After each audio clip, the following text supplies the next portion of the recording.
اب 15ویں صدی میں ہم ہیں۔ اب ایک بات میں کہہ رہا ہوں اور وہ میری ذاتی رائے ہے، گمان، اندازہ، اس میں مجھ سے اختلاف کرنے کا ہر ایک کو حق ہے۔ میرے نزدیک 15ویں صدی ہجری اب مجدد کامل الامام المہدی سلسلہ تجدید خلافت کی آخری کڑی کے ظہور کا وقت ہے۔ اس میں مجھے ایک تو قرآن مجید سے اشارہ ملا ہے، اشارہ ہے، میں اسے تفسیر نہیں کہتا۔ میرے نزدیک قرآن مجید میں چند آیتیں سورہ مدثر کی اور چند آیتیں سورہ انشقاق کی بڑی عجیب ہے۔ سورہ مدثر کی آیات میں حضور کی آمد کا نقشہ کھینچا گیا ہے، کلا والقمر واللیل اذ ادبر والصبح اذا اسفر انہا لإحدی الکبر نذیرا للبشر لمن شاء منکم ان یتقدم او یتأخر۔ نہیں، قسم ہے چاند کی، کلا والقمر واللیل اذ ادبر، اور رات کی جبکہ وہ پیٹھ موڑ لے جانے لگے، اور صبح کی جبکہ وہ روشن ہو جائے۔ حضور سے پہلے 600 برس ایسے گزرے ہیں دنیا میں کہ نبوت کا سورج نہیں تھا، بس چاند جیسے مستعار روشنی چاند کی ہوتی ہے، تو سابقہ انبیاء کی مستعار روشنی تو کوئی دنیا میں تھی، دھندلی دھندلی جیسی چاند کی ہوتی ہے، لیکن وہ سورج نہیں تھا۔ لیکن اب وہ رات ختم ہو رہی ہے، واللیل اذ ادبر، جا رہی ہے محمد صلی اللہ علیہ وسلم کا سورج، یہ شمس نبوت و رسالت طلوع ہو گیا۔ والصبح اذا اسفر انہا لإحدی الکبر، بہت بڑی باتوں میں سے ایک بات ہے جو ہوئی ہے، وہ معمولی واقعہ نہیں ہے، احدی الکبر، یہ تاریخ انسانی کے عظیم ترین واقعات میں سے ہے بعثت محمدی، نذیرا للبشر، پوری نوع انسانی کے لیے نذیر بن کر آئے۔ یہ تو ہے حضور کا معاملہ، لیکن اب جو معاملہ ہونا ہے دوبارہ، اس لیے کہ خلافت علی منہاج النبوت دوبارہ اب قائم ہوگی انشاءاللہ۔ حضور کے بعد میں آپ کو بتا چکا ہوں، خلافت راشدہ ختم ہونے کے بعد سے زوال زوال زوال زوال زوال زوال زوال زوال زوال، تھوڑا سا 2.5 سال کا 2 سال کا وقفہ آیا ہے حضرت عمر بن عبدالعزیز کا، ورنہ زوال زوال زوال زوال زوال۔ اگرچہ اس زوال کو 1000 سال لگے ہیں، یہ عمارت جو محمد نے بنائی تھی ایک دن میں نہیں گر گئی صلی اللہ علیہ وسلم، کھنڈر بتا رہے ہیں عمارت عظیم تھی، 1000 سال کے بعد پھر یورپ کے سیلاب نے آ کر اس کو گرایا ہے اور ختم کیا ہے، ورنہ 1000 سال تک سطوت و شوکت کے ساتھ امت مسلمہ تو موجود رہی ہے، چاہے اسلام جو ہے وہ حکومت کی سطح پر موجود نہیں تھا۔ بہرحال اب جو اس کا دور آیا ہے دوبارہ خلافت علی منہاج النبوہ کا دور، اس کا نقشہ سورہ انشقاق میں کھینچا گیا ہے۔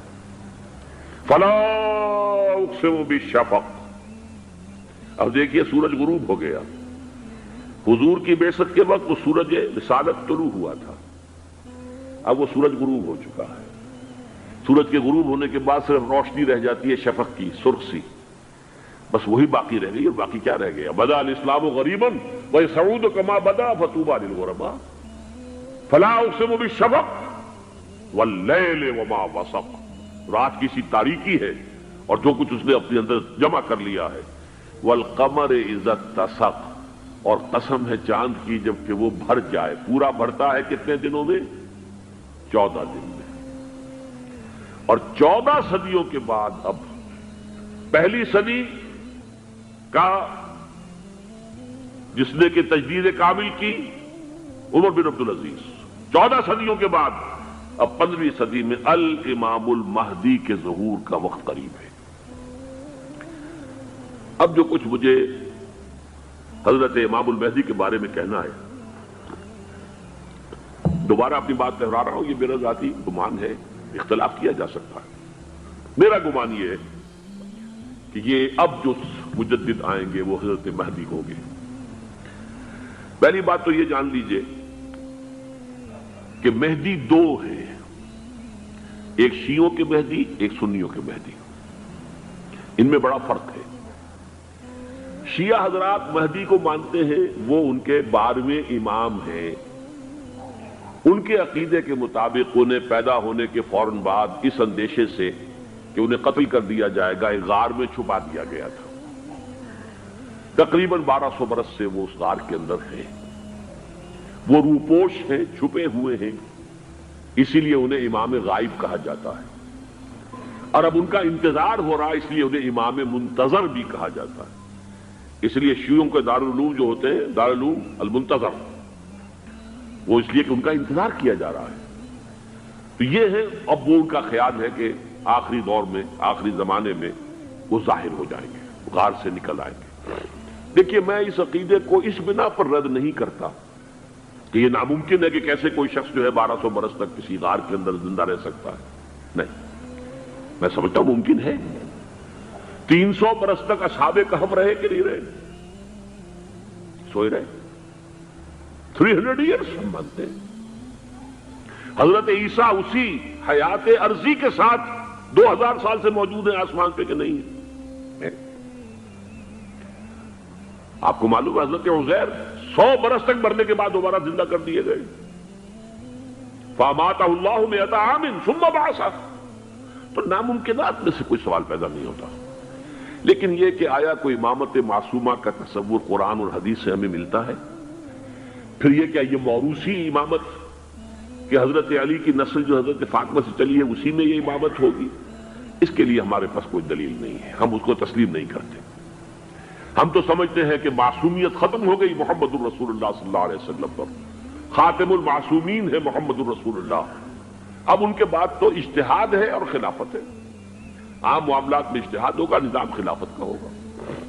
تو ہمارے نزدیک جو میں جس مہدی کا نام لے رہا ہوں وہ مہدی ہے جو ایک مجدد ہوں گے، جیسے کہ مجددین کے نام میں نے آپ کو گنوائے ہیں، مجدد الفسانی ہو، شاہ ولی اللہ ہو، سید احمد بریلوی ہو، شیخ الہند ہو، ایک ہوں گے انسان جو پیدا ہوں گے انسانوں کی طرح، عام طور پر اپنی عمر کو، پختگی کو پہنچیں گے، پھر وہ سامنے آئیں گے منظر پر، پھر وہ کام کریں گے، قیادت کریں گے، عرب میں ان کا ظہور ہوگا۔ دوسری بات یہ نوٹ کر لیجئے حضرت مہدی کے بارے میں، ہمارے ہاں احادیث کے جو مجموعے ہیں ان میں جو ٹاپ کے 2 مجموعے ہیں ان میں کہیں حضرت مہدی کا ذکر نہیں ہے، نہ صحیح بخاری میں نہ صحیح مسلم میں، لیکن ہم اسے نظر انداز نہیں کر سکتے کہ صحائح ستہ کی بقیہ 4 کتابوں کے اندر موجود ہیں، لہذا نظر انداز نہیں کر سکتے، اگنور کرنا ممکن نہیں ہے۔ اب اس میں چاہتا ہوں کہ کچھ حدیثیں آپ کو میں سناؤں جن میں حضرت مہدی کا تذکرہ کیا گیا ہے۔ پہلی ہے وعن عبداللہ ابن مسعود قال قال رسول اللہ صلی اللہ علیہ وسلم، حضرت عبداللہ ابن مسعود سے روایت ہے، وہ فرماتے ہیں کہ حضور نے ارشاد فرمایا لا تذهب الدنيا حتى يملك العرب رجل من اہل بیتی، یہ دنیا ختم نہیں ہوگی جب تک کہ عرب پر میرے اہل بیت میں سے ایک شخص کی حکومت قائم نہ ہو۔ اور آپ کو معلوم ہے کہ آج تک عرب پر حضور کے اہل بیت کی کوئی حکومت قائم نہیں ہوئی، اور جب قائم ہوئی بھی تھی حضرت علی کو اگر شمار کیا جائے، اس لیے کہ حضور نے وہ جو مشہور واقعہ ہے کہ ایک چادر میں لے لیا تھا حضرت علی کو اور حضرت فاطمہ اور حضرات حسنین کو، اللہم ہؤلاء اہل بیتی، اے اللہ یہ بھی میرے اہل بیت ہیں، تو حضرت علی کی بھی حکومت منعقد نہیں ہوئی، پورے عالم اسلام پر ان کی حکومت نہیں تھی، اس لیے کہ شام اور مصر دونوں صوبے جو ہیں انہوں نے ان کی اطاعت قبول نہیں کی تھی۔ اس حوالے سے یہ معاملہ ابھی ہونا ہے۔ لا تذهب الدنيا حتى يملك العرب رجل من اہل بیتی یواطئ اسمہ اسمی، اس کا نام وہی ہوگا جو میرا نام ہے، یعنی محمد صلی اللہ علیہ وسلم، اور ان کا نام بھی، مہدی کا نام بھی محمد ہو، مہدی تو ان کا لقب ہے۔ یہ ترمذی میں بھی ہے، ابو داؤد میں بھی ہے، سنن ابی داؤد، جامع ترمذی، بلکہ ابو داؤد میں ایک اور روایت ہے، قال، حضور نے فرمایا لو لم يبقى من الدنيا الا يوم، اگر دنیا کی زندگی میں سے کچھ بھی نہ بچے سوائے ایک دن کے، لطول اللہ تعالی ذلك اليوم، تو اللہ تعالیٰ اس دن کو لمبا کر دے گا، حتی یبعث فیہ رجلا منی، یہاں تک کہ میرے خاندان میں سے ایک شخص کو اٹھائے گا، من اہل بیتی، میرے اہل بیت میں سے، یواطئ اسمہ اسمی و اسم ابی ہے اسم ابی، جس کا نام میرے نام پر ہوگا، جس کی والد کا نام میرے والد کے نام پر ہوگا، محمد ابن عبداللہ ان کا نام ہوگا، اور وہ یملأ الارض قسطا وعدلا کما ملئت ظلما وجورا، وہ سرزمین عرب کو عدل اور انصاف سے اسی طرح بھر دیں گے جیسے کہ وہ ظلم اور زیادتی سے بھر چکی ہوگی۔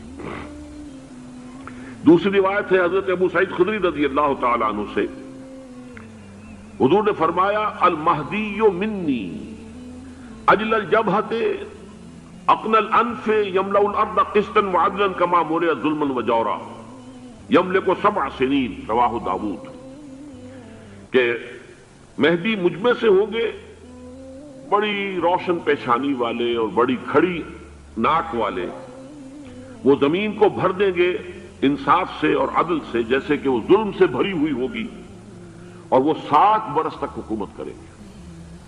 عرب میں خالص خلافت علی منہاج النبوہ کا نظام حضرت مہدی کے ہاتھوں قائم ہوگا اور 7 برس تک قائم رہے گا عرب کے اندر۔ اس کا اگلا مرحلہ میں بعد میں بیان کروں گا۔ تیسری روایت، اور اس کو میں اس لیے خاص طور پہ سنا رہا ہوں کہ اس میں وہی الفاظ آئے ہیں جو میں نے ابتدا میں حدیث آپ کو سنائی تھی، اس کے الفاظ ہیں۔ عن ابی سعید قال ذکر رسول اللہ صلی اللہ علیہ وسلم بلاء یصیب هذه الامہ حتی لا یجد الرجل ملجا یلجا الیہ من الظلم۔ حضور نے ذکر فرمایا کہ ایک دور ایسا آئے گا انتہائی ابتلا اور آزمائش اور مصائب کا کہ کسی شخص کو کوئی سر چھپانے کی جگہ نہیں ملے گی اس ظلم سے اپنے آپ کو بچانے کے لیے۔ فَيَبْعَثُ اللَّهُ رَجُلًا مِّنْ عِتْرَتِي وَأَهْلِ بَيْتِي، تو پھر اللہ میرے خاندان میں سے، میرے اہل بیت میں سے اٹھائے گا ایک شخص کو، فَيَمْلَأُ بِهِ الْأَرْضَ قِسْطًا وَعَدْلًا، اور اس کے ذریعے سے اللہ تعالیٰ زمین کو عدل و قسط سے بھر دے گا۔ يَرْضَى عَنْهُ سَاكِنُ السَّمَاءِ، یہ وہی الفاظ آ گئے، اب اس سے پھر راضی ہو جائیں گے آسمانوں میں رہنے والے بھی، وَسَاكِنُ الْأَرْضِ، اور زمین میں رہنے والے بھی۔ لا تدع السماء من قطرها شيئا الا ثبته، آسمان اپنا ایک قطرہ بھی نہیں روکے گا مگر یہ کہ اس کو زمین کے اوپر نثار کر دے گا، بارش کی شکل میں گرا دے گا۔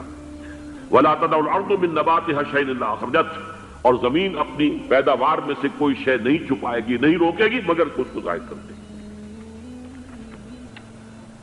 چوتھی حدیث جو ہے وہ حضرت ام سلمہ سے رضی اللہ تعالی عنہ قال سمعت رسول اللہ صلی اللہ علیہ وسلم یقول المہدی من عترتی من اولاد فاطمہ، رواہ ابو داؤد، یہ بھی سنن ابو داؤد کی روایت ہے۔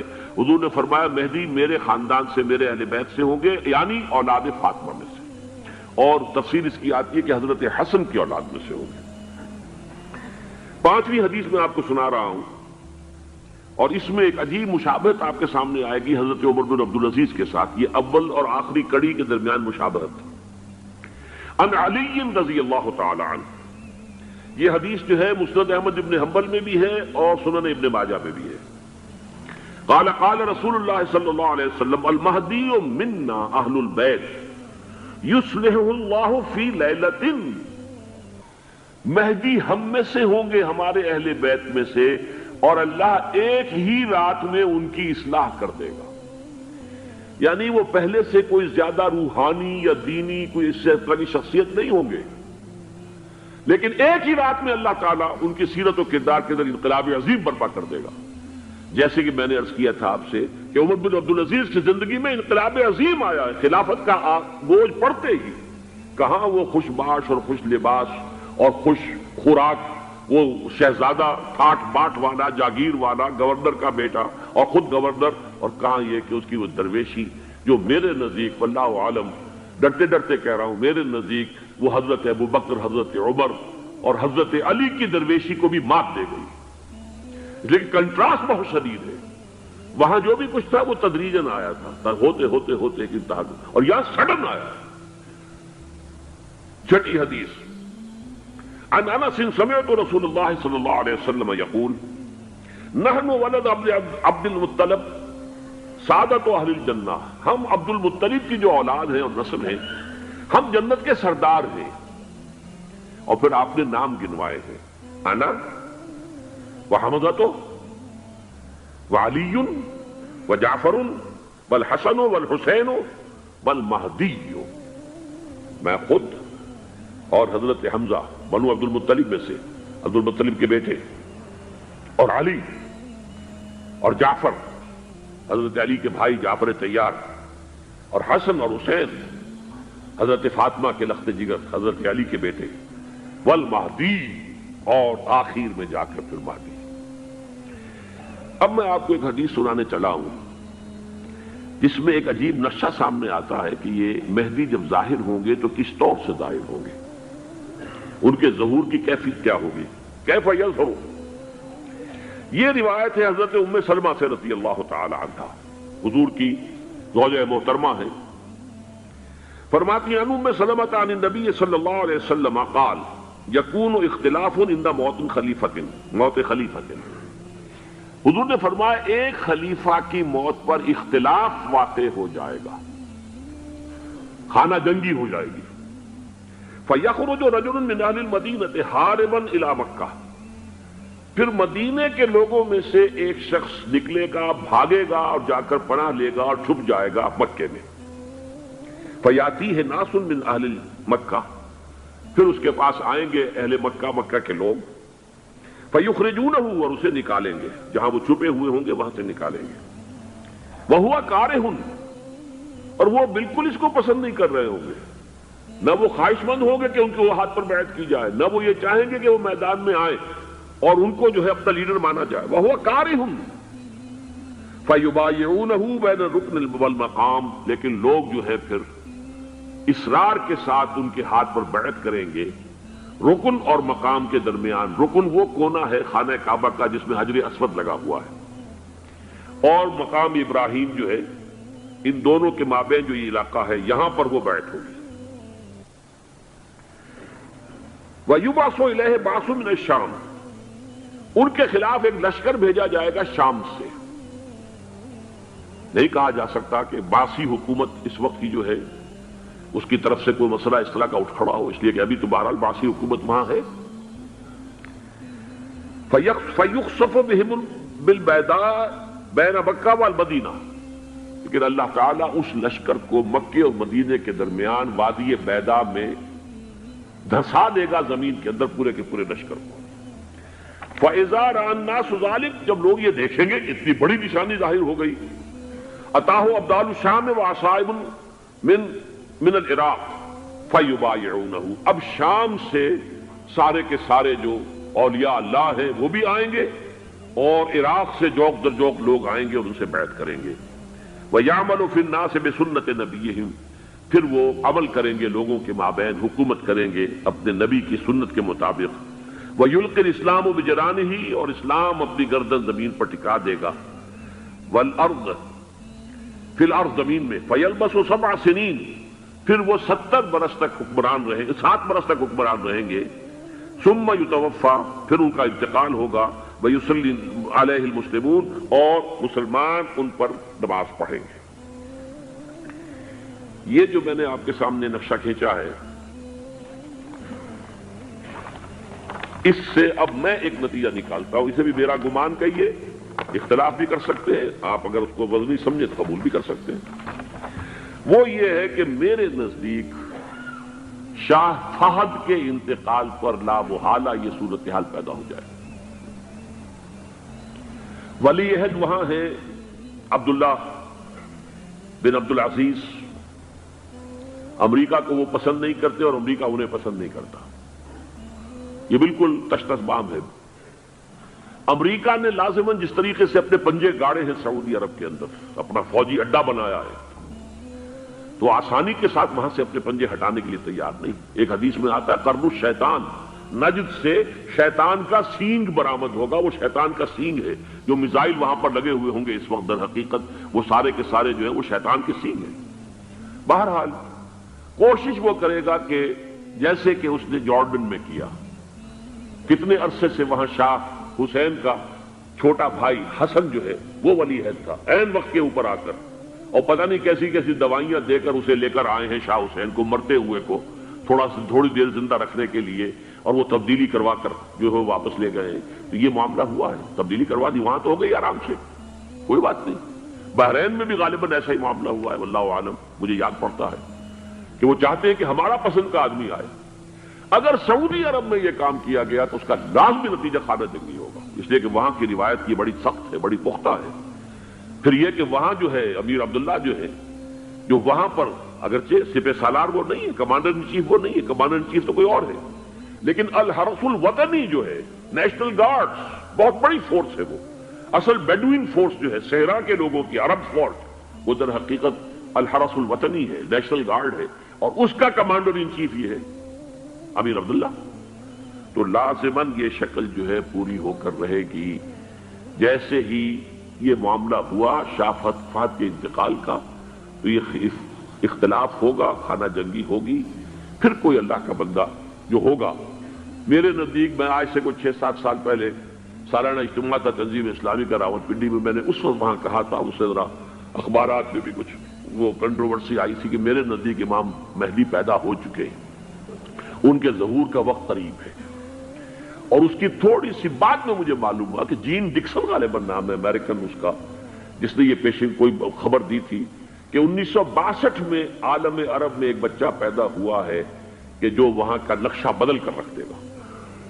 یہ جین ڈکسن کی غالباً پیشن گوئی ہے۔ بہرحال مجھے اس کی پیشن گوئی سے کوئی دلچسپی نہیں ہے، میں تو جو احوال دیکھ رہا ہوں، یعنی اسرائیل کا قائم ہو جانا، اور اس کے بعد اب یروشلم کا مسلمانوں کے ہاتھوں سے نکل جانا، اور اب گویا کہ وہ الملحمۃ العظمیٰ جو ہے تلی کھڑی ہے، کسی بھی وقت جو ہے یہ جو ہے وہ لاوا پھٹ سکتا ہے، آتش فشاں پھٹ سکتا ہے۔ تو یہ تمام حالات ایسے ہیں کہ جن کی وجہ سے میں سمجھتا ہوں کہ ایک تو جو قرآن مجید کے اشارات میں نے آپ کو بتائے، 14 صدیاں 14 دن میں چاند کا پورا ہونا، والقمر اذا اتسق، 14 دن میں 14ویں کا چاند۔ اسی طرح اب یہ 14 صدیوں کے بعد یہ صدی جو 15ویں صدی ہے، یہ در حقیقت ظہور امام مہدی کی صدی ہے۔ لیکن یہ کہ امام مہدی کی حکومت قائم کرنے کے لیے کون لوگ آئیں گے؟ عرب جو ہیں وہ اندر سے کھوکھلے ہو چکے ہیں، عیاشی نے، دولت نے، پیسے نے، دولت، پیسہ، عیاشی، اس کی وجہ سے کھوکھلے ہو چکے ہیں۔ یہاں میں آپ کو 2 حدیثیں سنانا چاہتا ہوں۔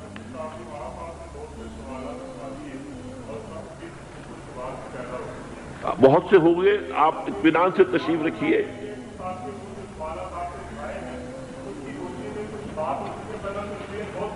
بہت ہوگی، بات ہوگی، آپ اس طرح صبر سے سن لیجئے۔ میں اب تقریباً اپنی گفتگو کے اختتام تک پہنچ رہا ہوں۔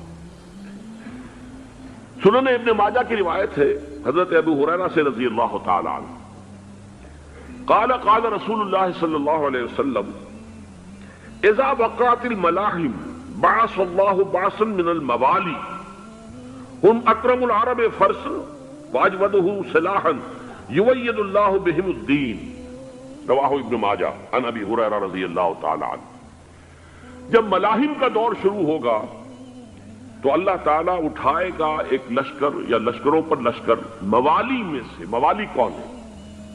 عربوں نے جب فتح کیا تھا اس پورے علاقے کو خلافت راشدہ کے دوران، اور پھر وہ لوگ جو ہے، ایک رائے تو یہ تھی کہ انہیں غلام بنایا جائے ساری آبادیوں کو، لیکن یہ کہ حضرت عمر کا اجتہاد تھا اس کے مطابق کہ ان کو غلام نہیں بنایا گیا، تو وہ موالی کی حیثیت رکھتے ہیں۔ عربوں میں دم نہیں ہے، موالی میں سے لشکر اٹھیں گے کہ جو در حقیقت حضرت مہدی کی حکومت کو قائم کریں گے۔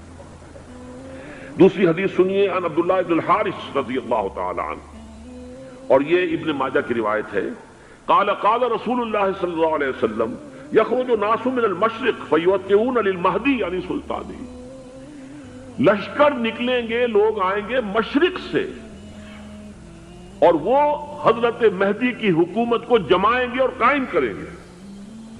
اب ذرا نوٹ کیجئے کہ جزیرہ نماء عرب کے مشرق میں کون سے ملک ہیں؟ 3، ایران، افغانستان، پاکستان۔ یہ 3 سالڈ مسلم ممالک، مسلم آبادی اکثریت۔ ویسے تو یہ کہ آگے ہندوستان میں 20 کروڑ مسلمان ہیں، لیکن وہ 20 کروڑ جو ہے وہ تو 80 کروڑ کے اندر تحلیل ہو جاتے ہیں غیر مسلموں میں، لیکن یہاں جو معاملہ ہے یہ خالص اکثریت کے۔ ان میں سے ایران کا معاملہ جہاں تک ہے، نمبر 1 یہ کہ وہ شیعہ عقائد کے حصار میں بند ہے، اس سے ادھر ادھر ہونا اس کے لیے ممکن نہیں۔ حدیث میں یہ بھی آتا کہ اصفہان سے 70,000 یہودی دجال کا ساتھ دیں گے۔ لیکن بہرحال خراسان ایک صوبہ ہے افغانستان کا اس وقت بھی، شمال مشرقی کونے میں، مجھے امید ہے وہاں سے خیر کی، کیونکہ خراسان کا لفظ وہاں پہ شامل ہے، اور حضور کی حدیث میں بعد میں آپ کو سناؤں گا کہ خراسان سے فوجیں چلیں گی جو یروشلم کو دوبارہ حاصل کریں گی، فتح کریں گی، جیسے پہلے یروشلم کھویا عربوں نے تھا، دوبارہ حاصل کیا تھا کرد نے، کرد خون صلاح الدین ایوبی رحمت اللہ علیہ، ایسے اب پھر عربوں نے کھویا ہے، لیکن لینے والے خراسان سے لشکر آئیں گے، یخرج من خراسان رایات سود لا يردها شیء حتی تنصب بإیلیا، خراسان کے علاقے سے کالے علم لے کر لشکر چلیں گے جن کے رخ کو کوئی موڑ نہیں سکے گا جب تک کہ وہ جا کر یروشلم میں نصب نہ ہو جائے۔ اس کے بعد نام آتا ہے پاکستان کا۔ یہ ہے میری اور آپ کی داستان، اور یہ ہے سبب جس کی وجہ سے کہ میں آپ سے یہ گفتگو کر رہا ہوں۔ اصل میں تو کس لیے؟ محض ایک علمی استفادہ، محض اپنی بات آراء کو ظاہر کرنے کا شوق نہیں، بلکہ یہ کہ اپنی ذمہ داری ہم پہچانے کہ ہم کس مقام پر کھڑے ہیں۔ دیکھیے، اس پاکستان کے بارے میں یا ہندوستان کے بارے میں علامہ اقبال نے کہا تھا اپنے ترانہ ملی میں، میرے عرب کو آئی ٹھنڈی ہوا جہاں سے، میرا وطن وہی ہے، میرا وطن وہی ہے۔ اور مجھے بتایا گیا کہ سنن ابی داؤد میں یہ روایت موجود ہے کہ حضور نے فرمایا کہ ہندوستان کی طرف سے مجھے ٹھنڈی ہوا آتی، اگرچہ مجھے وہ حدیث ابھی نہیں ملی ہے، لیکن حزب التحریر کا ایک کارڈ مجھے ملا تھا، تو اس میں اس حدیث کا اور اس میں ابو داؤد کا روایت کا حوالہ موجود تھا۔ لیکن میں جو چیز آپ کو بتا چکا ہوں وہ یہ کہ الف ثانی کا پورا تجدیدی کارنامہ اس ہندوستان کی سرزمین میں ہوا۔ مجدد الف ثانی شیخ احمد سرندی، شاہ ولی اللہ دہلوی، سید احمد بریلوی، وہ تو ہمارے پاکستان میں آ کر جو ہے ان کا خون جذب ہوا ارض پاکستان میں۔ پھر شیخ الہند مولانا محمود حسن۔ تحریک خلافت چلی تو صرف ہندوستان میں چلی اور کہیں نہیں چلی۔ آزادی کی تحریک چلی پوری دنیا میں، وہ نیشنلزم کی بنیاد پر چلی، ملے نیشنلزم، عرب نیشنلزم، ٹرک نیشنلزم۔ ہمارے ہاں چلی تو اسلام کے نام پر پاکستان کا مطلب کیا؟ لا الہ الا اللہ۔ پھر پاکستان قائم ہوا معجزے کے طور پر، بلکہ نازل ہوا ہے لیلۃ القدر میں، انا انزلناہ فی لیلۃ القدر، جیسے قرآن نازل ہوا لیلۃ القدر میں، یہ پاکستان بھی نازل ہوا لیلۃ القدر میں۔ اس کا برقرار رہنا ابھی تک معجزہ ہے۔ ہندو یہ سمجھتا تھا، کانگریس سمجھتی تھی کہ جھٹپٹ ختم ہو جائے گا۔ پھر یہ کہ اس کا قرارداد مقاصد کا پاس ہو جانا، مزید بھی اور اضافی دفعات دستور میں آ جانا، اب کمرشل انٹرسٹ کو ربا قرار دے کر حرام قرار دینا، یہ سارے لینڈ مارکس ہیں کہ جو اشارہ کر رہے ہیں کسی چیز کی طرف، معاملہ کدھر جا رہا ہے۔ پھر یہ کہ یہ جو 14ویں صدی کے مجدد تھے شیخ الہند، اس کے بعد سے کچھ ایسی شخصیتیں عظیم پیدا ہوئی ہیں ہند میں، جن کو میں سمجھتا ہوں کہ 14ویں صدی کے مجدد اور 15ویں صدی کے مجدد کے درمیان، یہ 15ویں صدی کے مجدد کی راہ کو سیدھا کرنے والے، جیسے کہ حضرت یحییٰ نے کہا تھا میں تو آنے والے کا راستہ سیدھا کر رہا ہوں حضرت عیسیٰ کے لیے، ایسے ہی 15ویں صدی کے لیے امام مہدی کے لیے راستہ صاف کرنے والے سب سے پہلے علامہ اقبال، جنہوں نے اسلام کا تصور دین کی حیثیت سے دوبارہ زندہ کیا ہے، ورنہ اسلام ایک مذہب کی شکل اختیار کر چکا تھا۔ پھر مولانا مودودی، مولانا ابوالکلام آزاد حکومت الہیہ کے نعرے کے ساتھ میدان میں آئے۔ یہ اقبال نے جو تصور پیش کیا تھا اس پر عملی جدوجہد کے لیے حزب اللہ قائم ہوئی۔ نوٹ کر لیجئے 11 برس کا فرق ہے عمر کا علامہ اقبال کے اور ابوالکلام کے، اور 1913 میں جب حزب اللہ قائم کی ہے اس وقت علامہ اقبال کی ملی شاعری اپنے عروج کو پہنچ چکی تھی۔ پھر یہ کہ علامہ اقبال کے بعد تعبیل جو ہے اس کام کی وہ ابوالکلام نے کی، لیکن روایتی علماء کی شدید مخالفت کی وجہ سے وہ بددل ہو کر چھوڑ گئے، کانگریس میں شامل ہو گئے، بساط جو ہے حزب اللہ کی انہوں نے لپیٹ دی۔ پھر مولانا مودودی آئے، انہوں نے وہ ڈور جو ہے اس کا سرا تھاما، جماعت اسلامی قائم کی حکومت الہیہ ہی کے قیام کے لیے، اگرچہ میرے نزدیک یہ کہ وہ انتخابی اور ایک قومی سیاست کی ایک جماعت بن کر پاکستان میں جو ہے دلدل میں پھنس گئی ہے۔ اب ہم اس کی کوشش کر رہے ہیں، تنظیم اسلامی اور یہ تحریک خلافت جس کے تحت یہ جلسہ ہو رہا ہے، یہ ساری چیزیں وہ ہیں کہ آپ کو سوائے پاکستان کے اور کہیں نہیں ملیں گی پوری دنیا میں۔ معلوم ہوتا ہے کہ پاکستان کو بہت بڑا رول پلے کرنا ہے اس میں، اور اس کے ساتھ اب جمع کر لیجئے افغانستان کی عمارت افغانستان، اسلامی عمارت افغانستان قائم ہو چکی ہے۔ یہ پچھلے 20 سالوں میں جو کچھ وہاں ہوتا رہا ہے اس سے پہلے تصور نہیں ہو سکتا تھا۔ کابل جو ہے وہ تو جیسے پیرس کا تمدن تھا ویسے کابل کا تھا، وہی لباس، وہی سکرٹس۔ یہاں جب آئے تھے شاہ ظاہر شاہ سرکاری دورے پر تو ان کی جو ملکہ صاحبہ تھی ان کے ساتھ وہ سکرٹ میں ملبوس تھی۔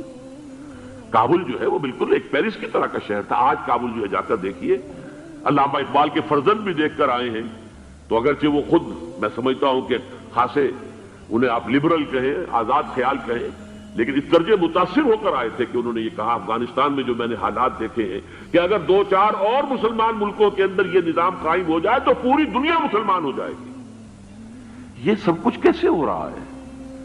یہ آنے والے دور کی جھلکیاں ہیں۔ Coming events are casting their shadows before. یہ سب بتا رہے ہیں کہ پاکستان افغانستان کو مل کر اس میں کوئی عظیم رول پلے کرنا ہے۔ اور اس کے ضمن میں اب میں علامہ اقبال کے بارے میں آخری بات کہہ رہا ہوں۔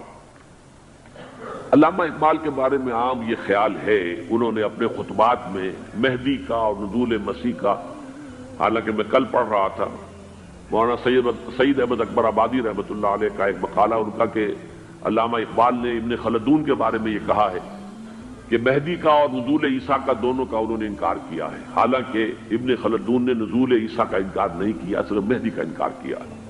بہرحال علامہ اقبال نے خطبات میں انکار کیا ہے، لیکن یہ کہ اپنی شاعری کے اندر میں چیلنج کرتا ہوں کسی بڑے سے بڑے اقبال شناس کو، ان کا یہ شعر ذرا سنیے: خضر وقت از خلوت دشت حجاز آید بروں، کارواں زی وادی دور و دراز آید بروں۔ خضر وقت، امام وقت، رہنمائے وقت، قائد وقت، خلوت دشت حجاز، حجاز کی صحرا کی کسی خلوت گزینی سے نکل کر باہر آئیں گے۔ میں حیران ہوتا ہوں علامہ کے اس فکر پر اور اس مصرے پر۔ یہاں انہوں نے شیعہ اور سنی دونوں کے کانسیپٹ جمع کر دیے۔ شیعہ کا کانسیپٹ یہی چھپے ہوئے کسی غار میں وہاں سے برآمد ہوں گے، اور ہمارا کانسیپٹ میں ام سلمہ رضی اللہ تعالیٰ عنہ کی حدیث سنا چکا، چھپے ہوئے ہوں گے وہ وہاں پر، مدینے سے نکل کر آ کر مکے میں چھپ جائیں گے۔ اس خانہ جنگی کی حالت میں لوگ ان کی طرف دیکھ رہے ہوں گے، سوچتے ہوں گے انہیں میدان میں آنا چاہیے، کوئی پارٹ پلے کرنا چاہیے، امت کی رہنمائی کرنی چاہیے، لیکن وہ چھپیں گے، وہ کارے ہوں گے، وہ اس ذمہ داری کو قبول نہیں کرنا چاہیں گے، جا کے چھپ جائیں گے مکے میں، وہاں سے مکے والے انہیں نکالیں گے، اور وہ کارے ہوں گے، انہیں بالکل یہ پسند نہیں ہوگا کہ یہ ذمہ داری اٹھائیں۔ تو خضر وقت از خلوت دشت حجاز آید بروں، کارواں زی وادی دور و دراز آید بروں۔ کارواں جو چلے گا ان کی مدد کے لیے اس وادی دور و دراز، اس عظیم وادی دور و دراز، یہ وادی سندھ ہے۔ وادی سندھ جو ہے ہم سمجھتے ہیں کہ صرف یہ پاکستان اور پنجاب جو ہے یہ اس میں شامل ہے، سندھ اور پنجاب نہیں، افغانستان کا پورا مشرقی علاقہ اس میں شامل ہے۔ جیسے دریائے جیلم سندھ میں جا رہا ہے، جیسے دریائے گلگت سندھ میں آ کر ملتا ہے، جیسے دریائے چناب اور راوی اور جیلم اور یہ سب جا رہے ہیں اور آ رہے ہیں، اسی طرح دریائے کابل کہاں سے آ رہا ہے، دریائے گومل کہاں سے آ رہا ہے، ٹوچی کہاں سے آ رہا ہے، یہ سارا جو ہے ڈرین جو ہو رہا ہے، ایسٹرن جو ہے پارٹ آف افغانستان، یہ سب وادی ہے۔ اس وادی کے یہ دو حصے ہیں، ایک حصہ جو ہے یہ ادھر پاکستان میں ہے، اور اسی وادی کا دوسرا حصہ جو ہے وہ افغانستان میں ہے۔ کارواں زی وادی دور و دراز آید بروں، کارواں چلے گا یہاں سے، یخرج الناس من المشرق یؤتون للمہدی یعنی سلطان ہی، مشرق سے فوجیں چلیں گی کہ جو مہدی کی حکومت قائم کریں گی، اور یخرج من خراسان رایات و سود، اور خراسان سے سیاہ پرچم چلیں گے کہ جن کا رخ کوئی موڑ نہیں سکے گا، حتیٰ تنصب بیلیا، یہاں تک کہ وہ جا کر یروشلم کے اندر نصب ہو جائیں گے۔ حضرات، میں ایک میری گفتگو کا حصہ باقی تھا لیکن میں اسے چھوڑ رہا ہوں، اس لیے کہ گلوبلائزیشن جو اس کی ہوگی، جو خلافت علی منہاج النبوہ کی تجرید کامل حضرت مہدی کے ہاتھوں عرب میں ہوگی، اس سے پہلے اس کے لیے محنت، کوشش، جد و جہد پاکستان اور افغانستان میں ہو چکی ہوگی جو اسے سپورٹ کرے گی اور وہاں جا کر حکومت قائم کرے گی۔ اس کے بعد گلوبلائزیشن کا جو مرحلہ اس کا ہے وہ حضرت مہدی کے ہاتھوں نہیں ہے، وہ حضرت عیسیٰ ابن مریم ان کے نزول کے بعد ہے، جن کے نزول کے بعد دجال کا خاتمہ ہوگا اور یہودیوں کا استحصال ہوگا، مسلمانوں پر بھی بڑی تکالیف اربوں پر آئیں گی، شدائد آئیں گے، لیکن یہ وہ میں حصہ جو اپنی گفتگو کا آج چھوڑ رہا ہوں اس لیے کہ میں دیکھ رہا ہوں کہ بعض حضرات کا صبر کا پیمانہ اب لبریز ہو رہا ہے، تو میں اس حصے کو پھر ملتوی رکھتا ہوں کسی دوسری محفل اور کسی دوسری مجلس اور نشست پر۔